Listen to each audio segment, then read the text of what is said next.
Muito bom dia a todos que acompanham agora o programa Manhã Viva. Sejam muito bem-vindos.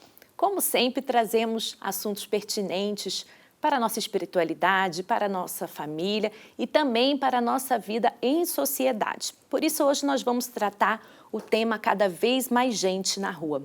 Em Portugal e também em diversos países do mundo, muitos são os efeitos da pós-pandemia. Então, desde 2020, nós temos visto em nosso país uma situação complicada para muitas pessoas, especialmente para aquelas que estão numa situação sem abrigo, além de outros fatores. Mas, graças a Deus, temos associações como a Comunidade Vida e Paz que atuam para contribuir com a vida dessas pessoas sem abrigo. É por isso que hoje está aqui comigo a doutora Renata Alves, que é diretora-geral da Comunidade Vida e Paz, e assim nós vamos conversar sobre o que faz essa associação, mas antes de tudo, como sempre fazemos no nosso programa, iniciemos com uma oração. Em especial, vamos invocar a intercessão de Santa Teresa de Calcutá. Nós todos conhecemos a Madre Teresa, aquela que tão bem cuidou dos pobres, se preocupou com eles e a sua obra se estendeu por todo o mundo. Oremos. Bendita Teresa, Madre que prometeu levar continuamente a luz do amor àqueles que estão na terra.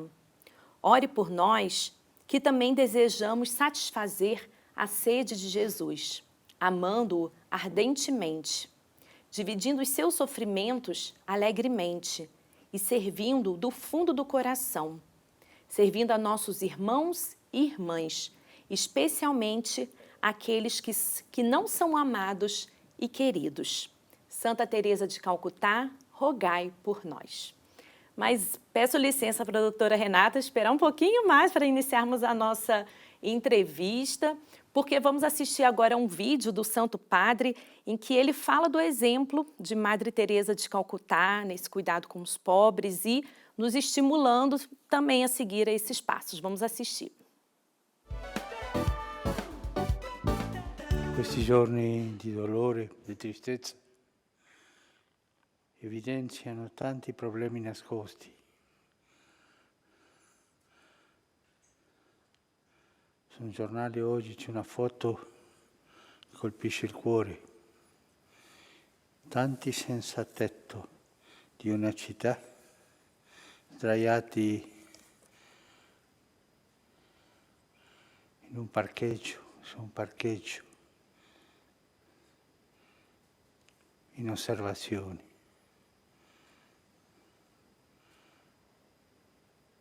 Tanti senza tetto sono oggi. Chiediamo a Santa Teresa di Calcutta, risvegli in noi il senso della vicinanza a tante persone che nella società, nella vita normale vivono nascoste, ma come i senza tetti, che nel momento della crisi si evidenziano così.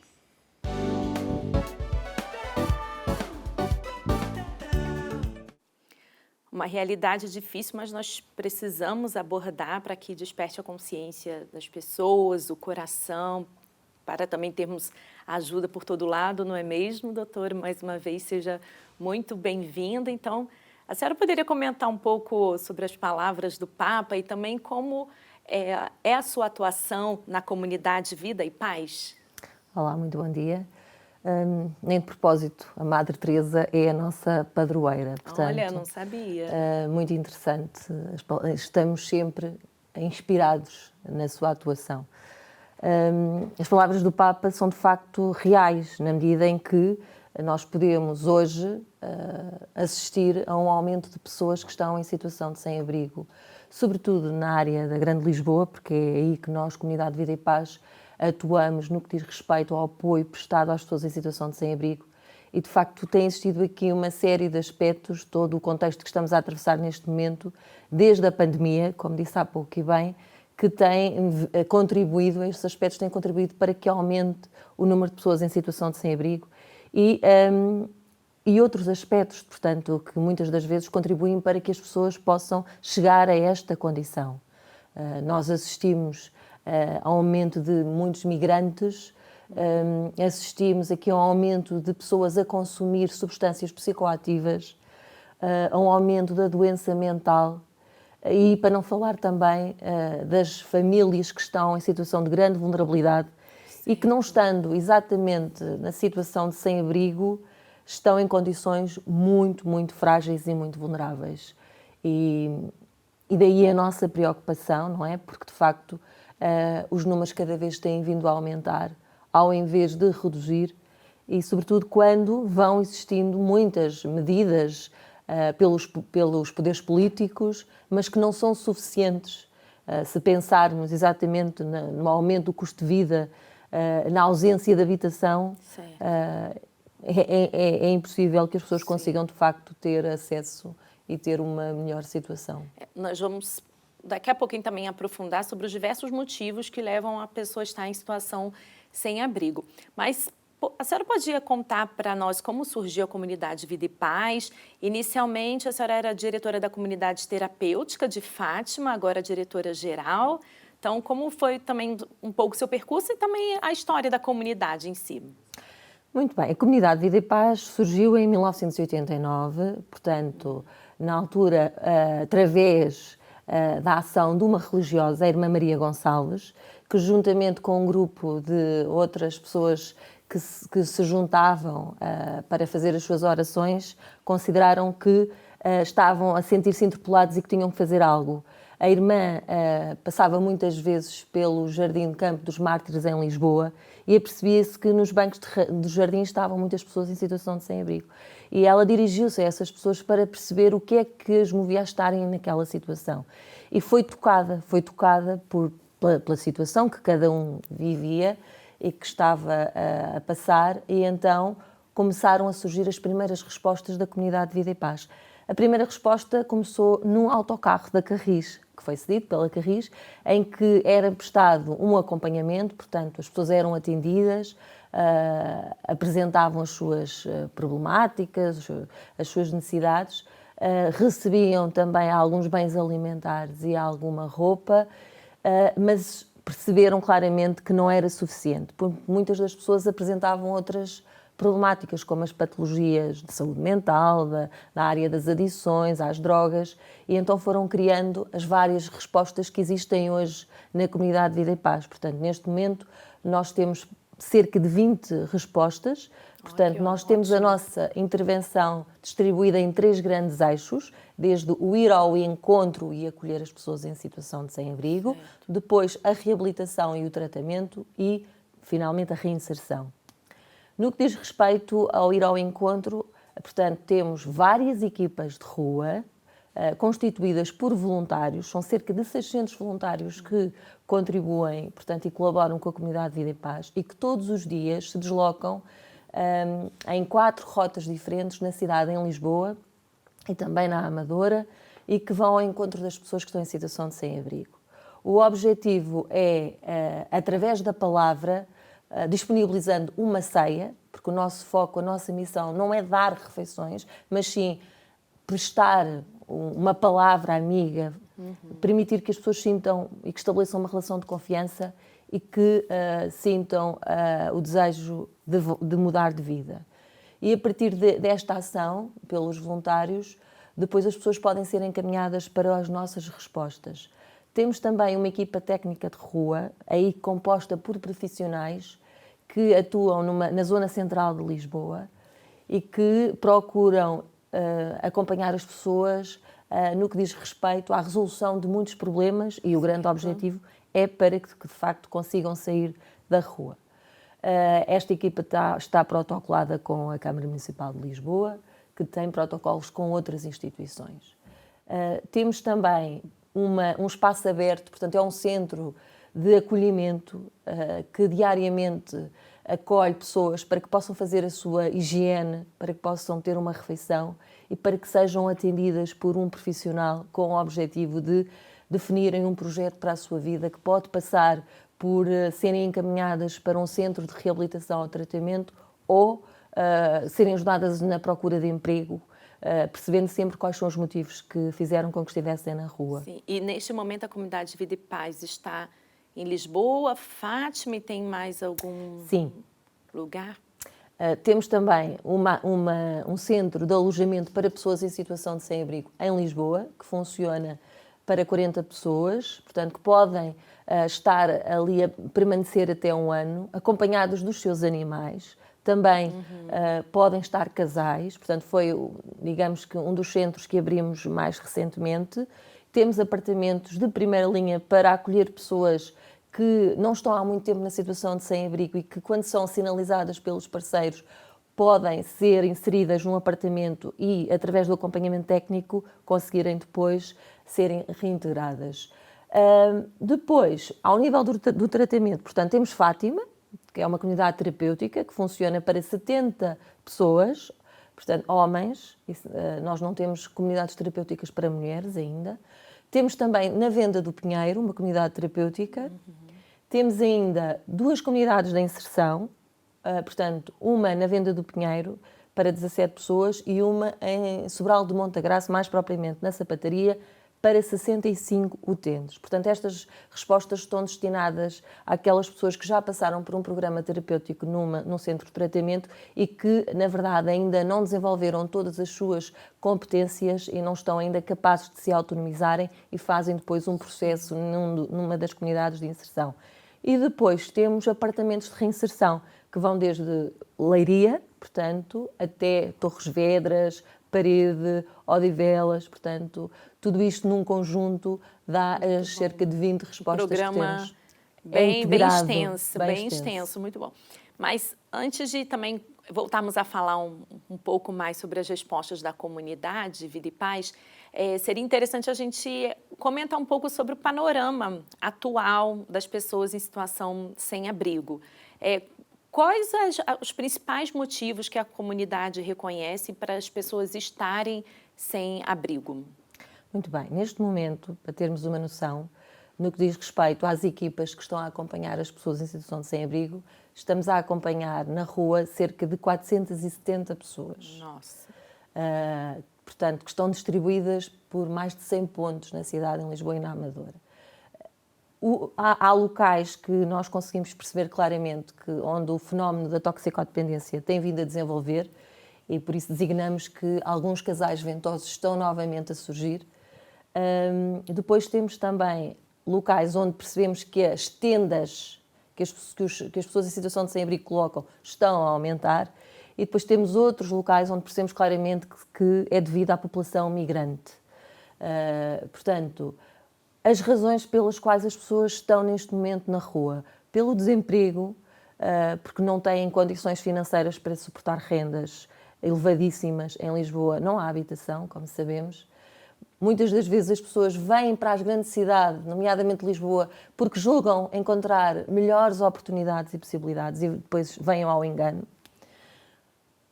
Como disse há pouco, portanto, ao nível da toxicodependência está de facto a aumentar bastante. Depois isto acaba por trazer outras problemáticas, como a questão da doença mental, que também está a surgir bastante. Muitas das razões devem-se a problemas familiares, aos consumos e também à baixa escolaridade. Portanto, sabemos que existem uma série de fatores que contribuem para que as pessoas se encontrem nesta situação. Então, de fato, também a gente percebe o que pós-pandemia influenciou muito, impactou muito na vida das famílias, de não ser por questão assim de quebra de vínculo familiar ou de dependência química, mas de fato a situação econômica de não ter onde morar, de levar muitas famílias às ruas? Sim. Nós, portanto, antes da pandemia, estávamos a acompanhar cerca de 390 a 400 pessoas e podemos perceber claramente que estamos perto das 500. Portanto, só em situação de rua, fora, portanto, a todas as pessoas que estão connosco nas respostas. Nós, neste momento, portanto, estamos a acompanhar cerca de 800 pessoas por dia, portanto, distribuídas por todas as respostas, como estava a dizer. A pandemia veio, ou ainda estamos a ter o impacto, por um lado, pela questão de trabalhos, portanto, houve muitas pessoas que ficaram desempregadas e que nunca mais voltaram a recuperar o seu trabalho, e também a questão que eu há pouco falava, não é? Em termos de a desorientação, muitas das vezes leva a que as pessoas procurem a solução que é falhada, que é o consumo de substâncias. E então isso fez com que também existisse este aumento, não é? E que, na verdade, a doença mental também surgisse aqui em grande E sobre escala. o perfil das pessoas que estão em situação de rua, realmente assim, a maioria do sexo masculino, também tem alguma faixa etária que é assim, mais visível de terem pessoas na rua? Maioria do sexo masculino, sim. Mas neste momento assistimos, em termos de faixa etária, temos jovens também, e até casais bastante jovens na rua. Portanto, apesar de considerarmos que a faixa etária anda sempre entre os 40 e 45, não é? Mas depois também temos pessoas já com bastante idade na rua, portanto, vai desde o casal ou o jovem que tem 18 anos até à pessoa mais velha com 70 e mais anos. Sim, e assim, e de acordo com dados recentes, são quase 10 mil pessoas em situação sem abrigo em Portugal. E 1/3 delas estão concentradas em Lisboa. Mas, de repente, esse número não é o real, não demonstra realmente a realidade que tem por aí, se for pensar em todo o país. Sim, esses dados são os dados da ENIPSA, que é a Estratégia Nacional para a Integração das Pessoas em Situação de Sem-Abrigo, e que, portanto, nós podemos perceber que se fôssemos hoje a conseguir ter novos dados, com certeza que iríamos assistir a um aumento. Até porque, como disse há pouco, a população migrante está de facto a aumentar e a aumentar na situação de sem-abrigo. Isso é uma grande preocupação. Até porque durante a pandemia muitas respostas foram criadas, centros de alojamento, foram criados medidas como apartamentos partilhados, housing first, que são as casas primeiro, e, portanto, são em número insuficiente para dar resposta a todas as pessoas, não é? Sim, sim, com certeza. E também falando sobre os migrantes, dados recentes do Serviço de Estrangeiros e Fronteiras, o CEF, Portugal agora já está quase 1 milhão de migrantes no país, seja situação sem abrigo ou não, e até assim, quase 40% de brasileiros. E como a senhora disse, tem muitos migrantes na situação de sem-abrigo, de estarem nas ruas, então é um fenômeno também, não sei se tão novo assim, e dá para perceber de quais nacionalidades são ou é bem diversificado? Muito da Ásia. Muito da Ásia? Sim. Olha... Índia, Paquistão, portanto, muitos mesmo. Sim, sim. E justamente eles estão muito mais vulneráveis. Em diversas circunstâncias. Exatamente, eles já chegam numa situação de grande vulnerabilidade, não é? E depois acabam por não ter condições nenhumas vêm à procura de oportunidades de emprego, depois não conseguem, e muitos deles até, infelizmente, acabam também por desenvolver depois problemáticas como a toxicodependência e começam também a consumir substâncias, não é? Portanto, aqui, para além da vulnerabilidade, ainda acabam por ficar em situação de muito maior fragilidade. Sim, e muitos deles não falam português, então também vêm para um país que tem uma barreira cultural muito maior do que nós brasileiros ou os outros países lusófonos, e ainda tem uma barreira da língua, da diferença cultural maior. É sem dúvida uma grande barreira essa que está a referir para os próprios profissionais que procuram intervir diariamente com esta população, sem dúvida. E depois também as próprias crenças religiosas e depois tudo o que diz respeito também à questão das próprias refeições, portanto, isso também implicou que as instituições se reorganizassem para conseguir dar resposta a estas pessoas, efetivamente. Nossa, então realmente é um acolhimento em todos os sentidos, até na questão cultural da alimentação, daquilo que é próprio desses migrantes. Muito bom. Então, assim, com esses migrantes, quais são os trabalhos possíveis a serem feitos, ou melhor, que a comunidade já realiza? Em termos de integração? E também esses que estão na situação, especialmente os que estão em situação sem abrigo, quais as vias que a comunidade tem feito para poder ajudá-los? Assim, o que procuram é exatamente atuar tal como fazem com a outra população. Procuram encaminhar para o CEF, procuram encaminhar para instituições que possam, de facto, aqui acolher e dar resposta, nomeadamente aqui esta questão, ultrapassar a barreira linguística, porque muitas das vezes, imagino que os voluntários ou uma equipa está a chegar junto às pessoas e não consegue compreender o que é que lhes está a ser transmitido. E por isso procuramos, de alguma forma, Lisboa tem um núcleo, não é, como outras cidades, com muitas instituições parceiras e que também nas próprias reuniões vão discutindo estes assuntos e vão percebendo o que fazer para ir ao encontro das diferentes necessidades. A população em situação de sem-abrigo tem vindo a diversificar e também a alterar o seu próprio perfil de há uns anos para cá. E a sociedade altera, as pessoas alteram e nós temos que nos adequar enquanto instituições para ir ao encontro, mas é sem dúvida um grande desafio.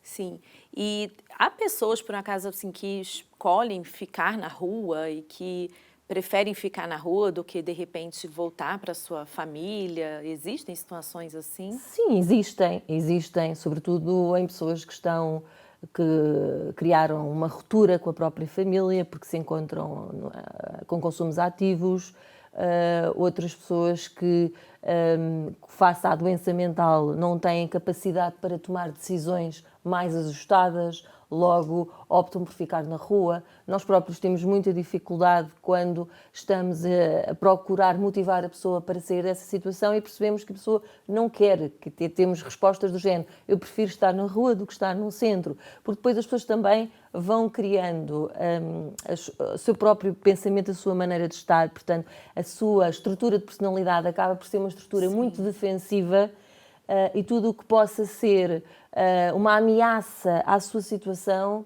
é muito difícil, não é? E a pessoa tem medo da mudança, não é? As pessoas têm medo da mudança. E julgam que ali vamos estar mais livres, Sim, supostamente. E ali acabam de estar mais livres, mas não podemos desistir nunca, porque o exemplo é que temos muitas pessoas que estavam há muito tempo na rua e que, pelo facto dos nossos profissionais e voluntários insistir, conseguimos que as pessoas tivessem uma nova realidade e encontrassem uma alternativa saudável e digna para si, não é? Sim, como bem falou, assim, não podemos desistir e o que chegou para mim aqui na nossa produção, que nos últimos 3 anos saíram desta condição 1.700 pessoas através da Comunidade de Vida e Paz. Sim.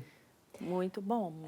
É o trabalho que falava há pouco, portanto, através de todas as nossas respostas, conseguimos que, por não desistirmos e através de uma intervenção muito persistente de todos, e quando eu digo de todos, dos voluntários e dos profissionais, nós temos cerca de 170 profissionais a colaborar com a instituição e é um desafio diário, porque muitas das vezes, até mesmo nos centros de reabilitação, há tanta instabilidade emocional por parte das pessoas que são mais os profissionais a insistirem para que a pessoa não desista do seu processo do que às vezes o próprio, não é?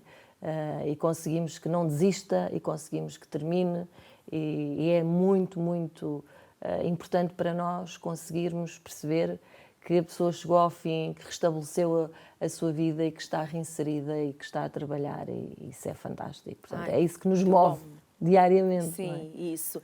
Continuaremos a falar no segundo bloco, já estamos a terminar a primeira parte do nosso programa e esse é o objetivo aqui do programa Manhã Viva, mostrarmos exemplos de instituições que atendem às necessidades de tantas pessoas, sejam elas sem abrigo, sejam os migrantes, refugiados. Quem sempre acompanha a nossa programação vê que nós queremos mostrar que há esperança, que é possível, através de mão generosa, através de profissionais, de voluntários, nós aliviarmos um pouco o sofrimento de tantas pessoas. Então, continue a nos acompanhar e até já!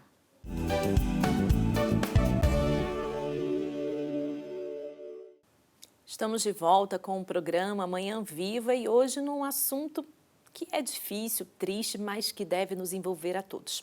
Sobre as pessoas em situação sem abrigo em Portugal, um número cada vez mais crescente, sobretudo devido aos efeitos da pandemia. Está comigo a doutora Renata Alves, diretora-geral da Comunidade Vida e Paz, que é uma das instituições que trabalham e atuam com as pessoas sem abrigo. Mas ficou uma pergunta por fazer no primeiro bloco. Vamos conhecer também neste bloco mais detalhadamente o trabalho da comunidade, mas uma questão, antes de acontecer a intervenção, há formas de prevenção por parte da sociedade, do poder público? O que seria o ideal termos na nossa sociedade para erradicar tal questão? Começa muito por não discriminar, pelas oportunidades que podem surgir no âmbito da habitação e do emprego, pelo facto de podermos fazer também prevenção na área dos consumos, portanto, da toxicodependência e dos comportamentos desviantes. Portanto, há toda uma série de aspectos que devem ser tidos em conta. Como eu há pouco dizia, no início do programa, é que muitas famílias já estão em situação de vulnerabilidade. E o facto dessas famílias poderem ser identificadas e serem acompanhadas para que conseguissem garantir o desenvolvimento de competências e de recursos que as impedisse de ficarem numa situação de grande pobreza ou mesmo de situação de sem-abrigo, seria fundamental. Portanto, acho que há muito trabalho a fazer nessa matéria, na prevenção. Esta questão que falávamos dos migrantes também é algo que é novo e que, em termos de prevenção, também deve ser pensada pelos poderes políticos, não é?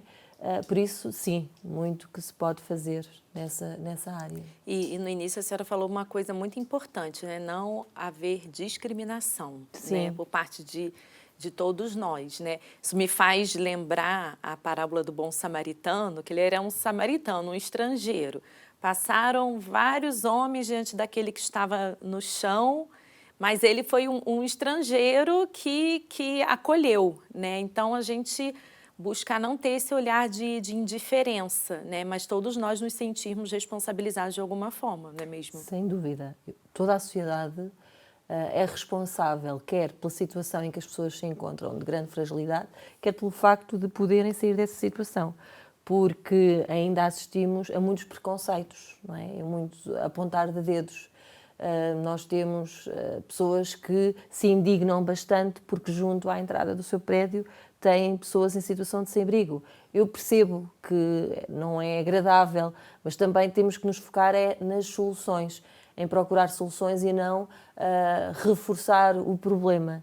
Porque se na verdade conseguirmos perceber e se nos colocarmos no lugar do outro, pode acontecer a qualquer um de nós.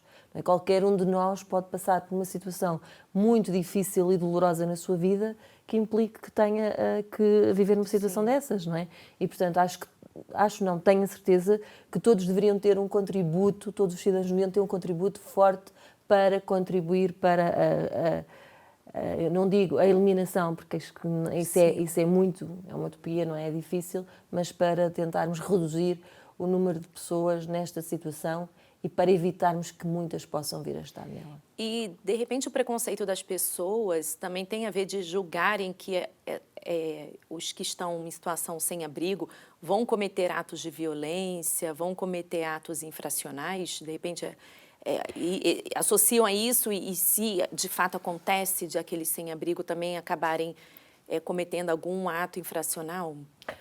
Sim, por essa razão.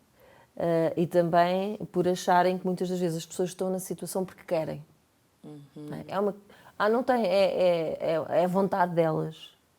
E por isso eu digo que é difícil colocar-nos no lugar do outro. Sim. Porque não se trata da questão de força de vontade.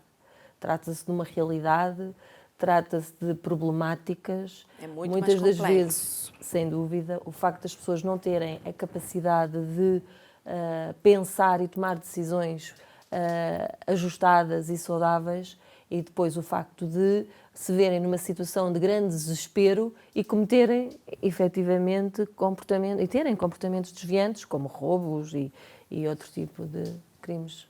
Certo. Então, para detalharmos mais sobre a comunidade Vida e Paz, no início do programa a senhora falou daqueles 3 eixos de atuação, mas para começar, o que seria o Centro de Intervenção de Primeira Linha? Portanto, o Centro de Intervenção de Primeira Linha está no primeiro eixo. Portanto, é no fundo o centro que consegue congregar todas as respostas de primeira linha, desde as equipas voluntárias de rua, as equipas técnicas de rua, o centro de alojamento que falei também no início. Estão a aparecer algumas imagens das vossas intervenções. Sim, aqui podemos assistir à atuação dos voluntários. Depois também temos os apartamentos de primeira linha.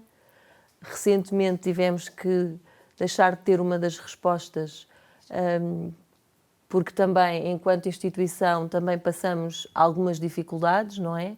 Esta é a nova unidade, é o centro que acolhe 40 pessoas em situação de sem-abrigo. É um dos motivos, então, que como nós já falamos, de estarem pessoas na rua, o consumo de álcool, de drogas. Então, também a comunidade, como também já falaste sobre as comunidades terapêuticas e de inserção. Então, como é que no dia a dia consegue se trabalhar com essas pessoas e retomar assim, onde estão as comunidades terapêuticas e de inserção? As comunidades terapêuticas, portanto, temos uma em Fátima para 70 utentes e uma na Venda do Pinheiro para 65 utentes. Nas comunidades terapêuticas, aqui está a de Fátima, portanto, é onde é desenvolvido um programa biopsicossocial e espiritual. Portanto, a pessoa é tratada nas suas vertentes, tem uma equipa multidisciplinar que é constituída por psicólogos, técnicos de serviço social, terapeutas, da área clínica, o médico clínica geral e também o médico psiquiatra e outros profissionais de áreas complementares. Este programa, portanto, tem a duração essencialmente entre 6 meses a 1 ano. Portanto, os utentes podem estar integrados entre 6 meses a 1 ano, consoante a sua problemática. A capela, portanto, nós temos um plano, portanto, temos momentos de oração. Portanto, a instituição é uma instituição católica, não é? E por isso procuramos vivenciar em todas as nossas estruturas, respeitamos todas as crenças e religiões, mas obviamente que é essa que nos define. Sim. E por isso temos o cuidado de, em muitos momentos, como o momento da refeição, fazer sempre uma oração.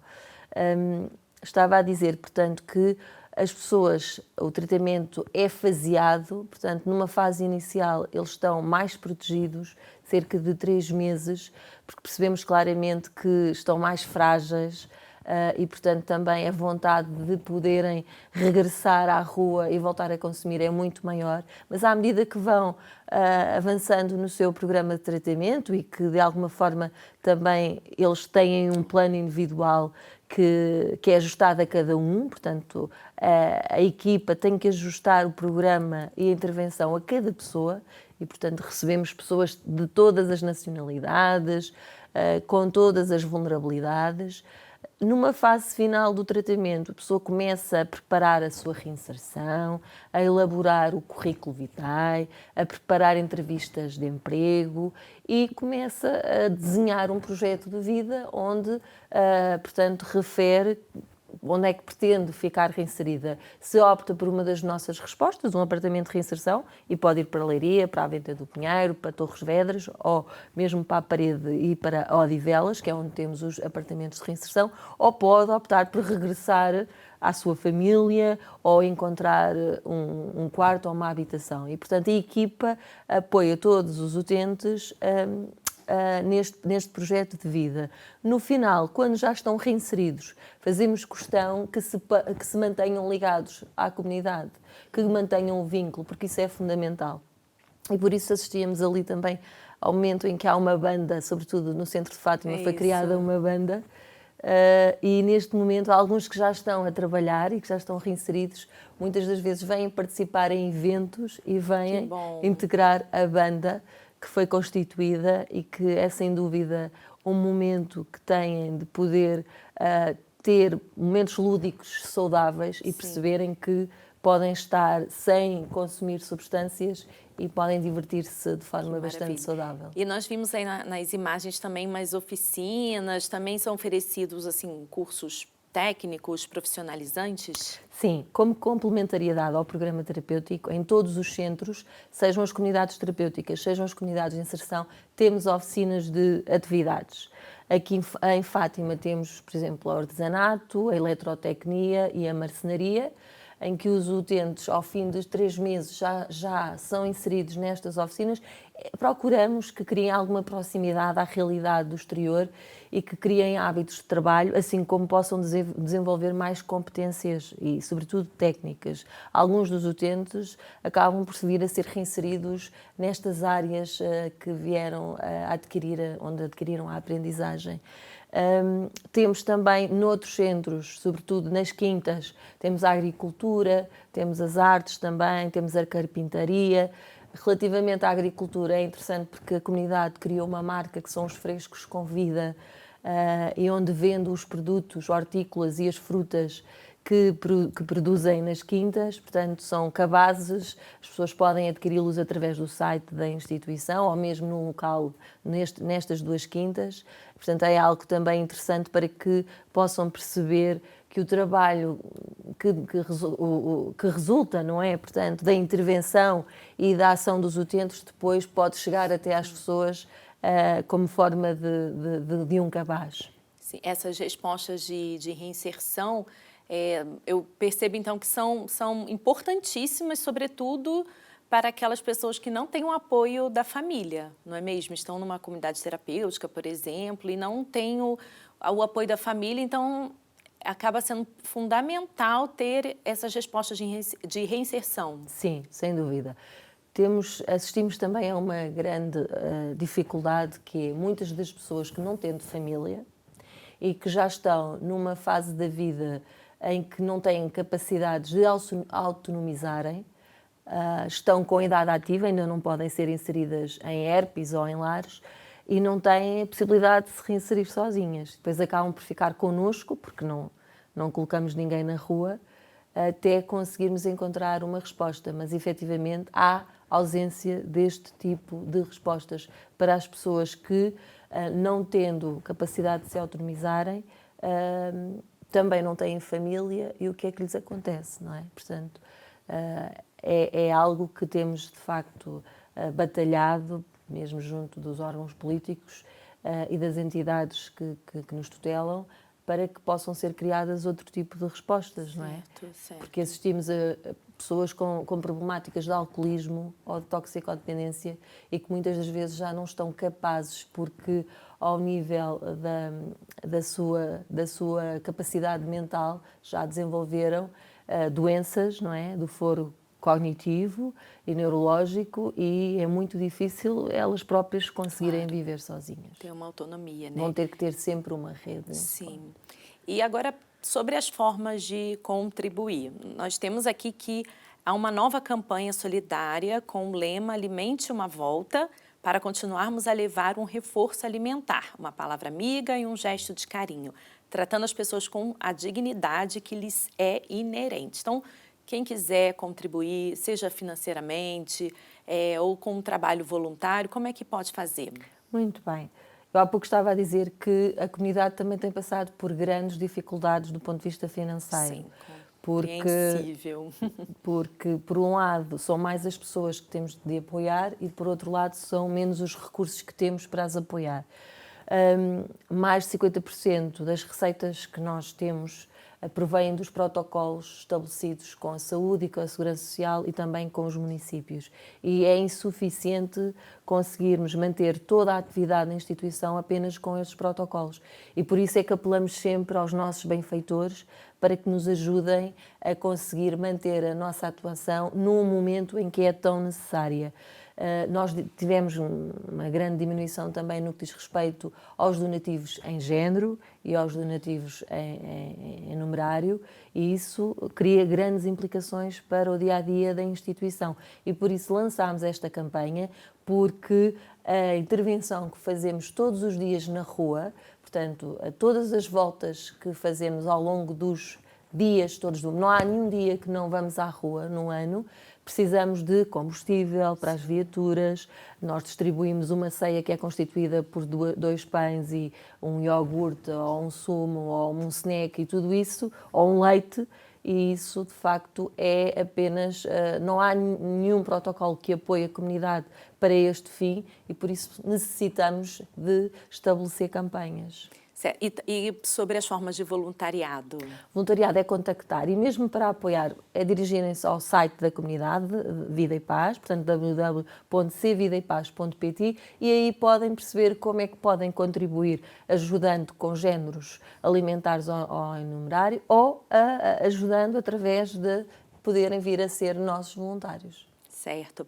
Nossa produção foi ao vosso site, onde encontrou testemunhos de utentes, também de voluntários. Então, vou ler aqui alguns desses testemunhos para que a senhora comente e também assim, mostrando para nós, para quem nos acompanha, que podemos manter sim a esperança e que realmente é um trabalho que tem um impacto importante na vida das pessoas. Então, claro, são testemunhos anônimos. Então, um ex-utente que disse assim: passei dias difíceis e amargos como qualquer adito. Foram anos perdidos no mundo das drogas e do álcool, que me fizeram um dia destroçar toda a minha vida. Farto de sofrer e dos desgostos que dei a quem me amava, um dia decidi que queria ser feliz. Foi então que pedi ajuda à comunidade Vida e Paz. Muito bem, sim, é o resultado da intervenção que é feita nas comunidades terapêuticas. Portanto, as pessoas chegam-nos muitas vezes motivadas através de encaminhamentos. Aqui, neste caso, foi a pessoa que se dirigiu para pedir ajuda, podia ter sido abordada por nós, mas o resultado é que depois de tanto sofrimento a consumir as substâncias e todas as consequências que advêm deste consumo, não é? São histórias de vida muito carregadas, muito pesadas, e depois é fantástico que conseguimos perceber que finalmente encontram a felicidade e a vida, e uma vida digna. Certo. Agora o testemunho de uma pessoa em situação sem abrigo. Traz-me aconchego quando vejo a vossa carrinha todas as noites a entregar a ceia e fico com desejo de saber quem me traz apoio e me dá força para enfrentar os dias. Obrigado, comunidade. Fico feliz por existirem na cidade. Sim. É arrepiante porque me recordo, por exemplo, ao ouvir este testemunho, quando foi a pandemia, que algumas das pessoas escreviam em cartazes a dizerem não nos abandonem. E efetivamente, porque muitas pessoas só tinham a ceia que nós distribuíamos. E quando chegávamos já era de noite, portanto tinham passado o dia todo sem qualquer tipo de refeição. E ouvir que estão a aguardar não apenas a ceia, mas sobretudo o calor humano, a palavra amiga, é sem dúvida muito impactante. Os voluntários e os profissionais, mas sobretudo os voluntários, criam uma ligação muito forte com as pessoas e fazem autênticos milagres porque eles têm uma entrega muito grande, é de coração mesmo, e por isso também sofrem quando percebem que a pessoa já não está, ou que a pessoa morreu, que já não está naquele local e que não conseguiram ajudá-la a ir mais além. Sim, e também é importante a gente recordar que ali, num trabalho desse, eu imagino, né, como foi esse testemunho, traz-me aconchego, né? É bonito a palavra aconchego, de perceber que ali tem pessoas com histórias, com coração, e que não tem como ser uma abordagem somente técnica, fria, pronto, é só a comida, vamos dar a comida, pronto, e acabou. Também, assim, é a palavra amiga, esse aconchego, não é mesmo? É isso que nos diferencia, isso é que é a nossa missão, é levar a palavra amiga, é levar o calor humano. Aquilo que não conseguimos fazer durante os primeiros meses de pandemia foi isso, porque era tanta gente a precisar de uma refeição que nós não conseguíamos ter tempo para estabelecer essa palavra amiga e esse conforto. E a nossa preocupação era, de facto, durante ali uns meses, foi distribuir as refeições às pessoas que estavam em fila a aguardar e que eram mais de 100 em muitos locais da cidade, em Lisboa. E isso era uma grande preocupação para nós, que tínhamos deixado de estabelecer, não havia tempo para estabelecer essa palavra amiga. Agora, também o testemunho de um ex-utente, que foi até bem poético. A comunidade Vida e Paz foi a luz que iluminou meu caminho, quando a vela da minha vida se estava a apagar. E é quem me reforça diariamente. Ontem é história, amanhã é mistério. Hoje é uma dádiva e por isso se chama presente. É o renascimento, não é? Portanto, a pessoa que renasce e que acolhe e percebe claramente a diferença que a comunidade fez na sua vida, a transformação. É isso que é o nosso lema, é reconstruir sentidos de vida.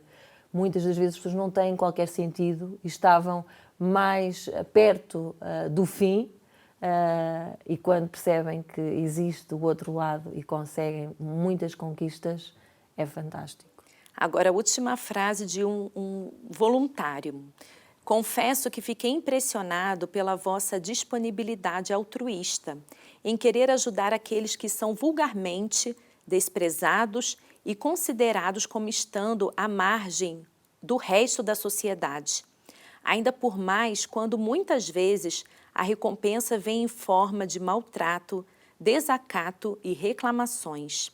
Impressionou-me imenso a preocupação que demonstraram com todas estas pessoas, não só por lhes querer proporcionar algum alimento, mas, acima de tudo, por tentarem recuperar aqueles que ainda são recuperáveis. Aquilo que falámos ao longo, não é, de todo este tempo, que é o que nos move, e sobretudo aos voluntários, o carinho que prestam, a disponibilidade que dão. Eles saem das suas famílias e estão ali. É preciso estarem com o coração, com amor, para conseguir dar amor àquelas pessoas que não recebem amor de lado nenhum, nem delas próprias, e que muitas das vezes o que recebem é o desprezo e a discriminação.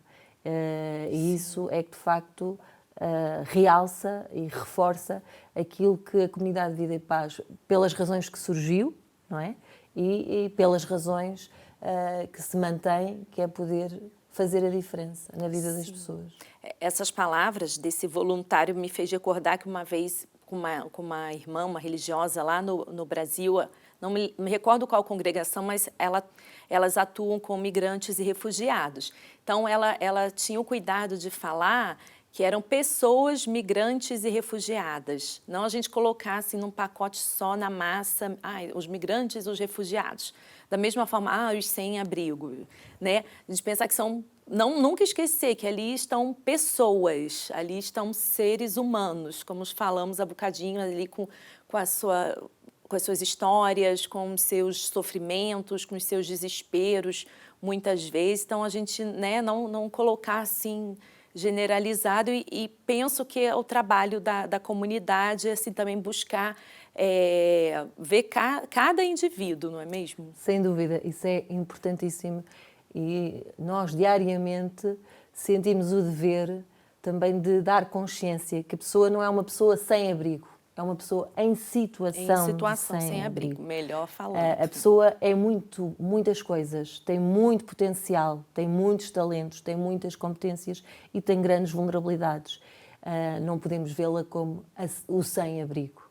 Isso está completamente errado e ao estarmos a dizer isso já estamos a discriminar. Portanto, há todo o cuidado de corrigirmos e é a pessoa em situação. E hoje é aquela e amanhã podemos ser nós. Sim, pois é. E para finalizar o nosso programa, qual o sonho da senhora, uma aspiração para a comunidade, para essas pessoas? A aspiração é que nós consigamos ter recursos materiais e profissionais para conseguir continuar a nossa intervenção.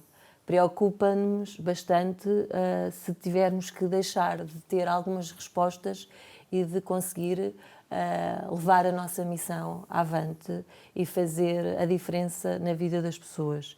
É isso, a aspiração é que consigamos ter efetivamente recursos e profissionais e voluntários que continuem a fazer o excelente trabalho que fazem todos os dias. Muito bom, parabéns pelo vosso trabalho. Agradeço muito a presença da doutora Renata Alves, diretora-geral da Comunidade Vida e Paz, e que, sim, todos nós nos sintamos responsabilizados de arregaçar as mangas, com o coração aberto, um coração disponível para quem mais necessita. Obrigada, até a próxima e também até a próxima quem nos acompanha no programa Manhã Viva. Este programa também depois ficará disponível no nosso canal do YouTube, Canção Nova Portugal, na playlist Manhã Viva, e continue a acompanhar a nossa programação e, como sempre, também o nosso muito obrigada a todos os nossos benfeitores que nos permitem estar aqui para comunicar essas boas obras, essas boas notícias, como o trabalho da Comunidade Vida e Paz. Até a próxima e um bom dia!